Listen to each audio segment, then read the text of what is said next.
ہم کریں گے ہر مظلوم کی حمایت۔ بسمillahirrahmanirrahim۔ السلام علیکم، میں ہوں حرین فاطمہ اور آپ دیکھ رہے ہیں حمایتی نیوز HD چینل۔ نظر ڈالتے ہیں آج کی اہم خبروں پر۔ کراچی رپورٹ نظر ہمایتی ہائی کورٹ سندھ اور IG سندھ کے احکامات SHO ہیڈ محرر تھانہ زمان ٹاؤن نے نظر انداز کر دیے۔ تھانہ زمان ٹاؤن میں گٹکا ماوا مافیا بے لگام۔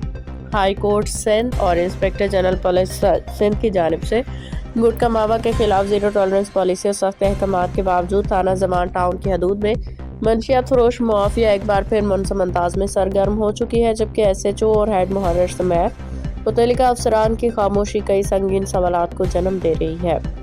میڈیا کی مسلسل نشاندہی اور عوامی شکایات کے باوجود SHO اور ہیڈ محرر تھانہ زمان ٹاؤن کی جانب سے تاحال کوئی مؤثر اور نتیجہ خیز کارروائی سامنے نہیں آ سکی، جس کے باعث گٹکا ماوا فروشوں کی حوصلے مزید بلند ہو گئے ہیں۔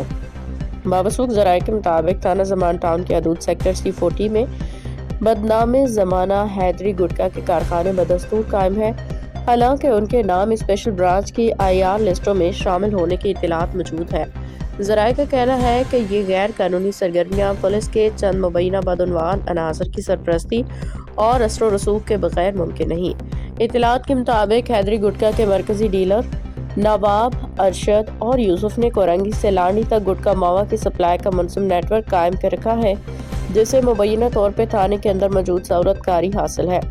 ذرائع کا دعویٰ ہے کہ گشت پہ مامور بعض پولیس اہلکار ہفتہ وار رقوم وصول کر کے گٹکا فروشوں کو تحفظ فراہم کر رہے ہیں، جبکہ کسی بھی ممکنہ کارروائی سے قبل ہی مبینہ طور پہ اطلاع ڈیلرز تک پہنچا دی جاتی ہے، جس کے باعث ملزمان ہر بار قانون کی گرفت سے بچ نکلتے ہیں۔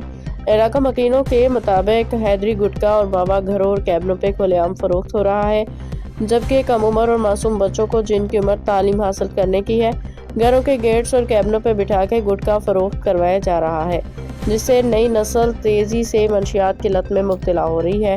شہری حلقوں میں یہ تاثر شدت اختیار کر چکا ہے کہ پولیس کے چند مبینہ کالی بھیڑوں کی سرپرستی نے قانون نافذ کرنے والے اداروں کی ساکھ کو شدید نقصان پہنچایا ہے۔ IG سندھ کی زیرو ٹالرنس پالیسی کی عملی حیثیت پہ بھی سوالیہ نشان لگ چکا ہے۔ علاقہ مکینوں نے DG ranger Sindh, IG Sindh, DIG east اور SSP کورنگی سے فوری نوٹس لینے، نواب، ارشد اور یوسف کے خلاف بلا امتیاز کارروائی کرنے، گٹکا ماوا کے تمام کارخانوں کو سیل کرنے اور اس مکروہ دھندے میں مبینہ طور پہ ملوث پولیس اہلکاروں کو معطل کر کے محکمانہ قانونی کارروائی عمل پہ لانے کا مطالبہ کیا ہے۔ اب تک کے لیے اتنا ہی۔ مزید خبروں اور اپڈیٹ سے باخبر رہنے کے لیے دیکھتے رہیں حمایتی نیوز HD چینل۔